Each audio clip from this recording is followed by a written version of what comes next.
story. I woke up one morning, normal routine. I went straight to meet the very first thing I love, which was my mom. And she was bitterly crying. I called her mom. She couldn't answer me. I went to my sisters. They were crying too. I asked them, but nobody can hear me.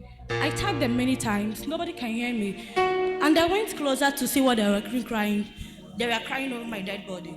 And I came to realize that the eternity I've been hearing all this while and ignoring it was right there with me. And there was I standing shamefully in a courtroom, surrounded by the demons on my left and angels on my right. Satan, the persecutor, holding millions of records about my life. And I know that there was no reason for innocent statements, for that was declaring the end of my, because the record was right there with Satan. And God sitting on his mighty throne with a mighty gavel in his hand. And I know that that was the reason for my glory demise, because there was no reason for an innocent sentiment. And the demon smiled.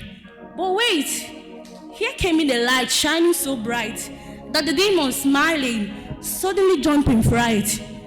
And that man that walked in that night was no other person than Jesus Christ. Darkness departed and light gave way, and all the angels could say was glory. That man that walked in that night pulled a lighter and set the record on fire. He set the record on fire and said to me in the eyes, "Daughter, you can go. I will take the blame." I know I did this to him. I know he wanted to die for me. Immediately handcuff was made on him and he was taken to the hell. He died for my sin. He wanted to do that so that I will go for eternity. And he said to me, "I will not look to imperfections again. I will not take the blame. You're lying, you're stealing, you're fornication. I will take it. Go, my baby." And I know I did this to him. I know everything was meant on me. I said, "Father, let me take my blame." He saw there is no reason again that I should go, that he will take the blame. And the man died for me on the cross.